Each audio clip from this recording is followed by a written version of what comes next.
গল্পটি ১৯৯৮ সালের গ্রীষ্মকালীন ছুটির সময় নিয়ে ১৬ বছর বয়সী নিশা এবং তার ১৩ বছরের ভাই আমান ১০ বছর পর সিমলার কাছে তাদের দাদাবাড়িতে বেড়াতে যায়।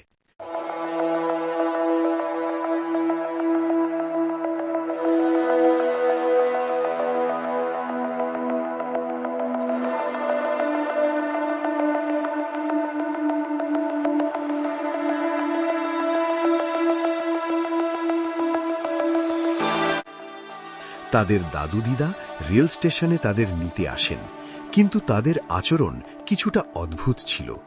প্রচণ্ড গরম থাকা সত্ত্বেও তারা চাদর গায়ে দিয়েছিলেন এবং তাদের চোখের দৃষ্টি ছিল শূন্য ও হাসি ছিল কৃত্রিম।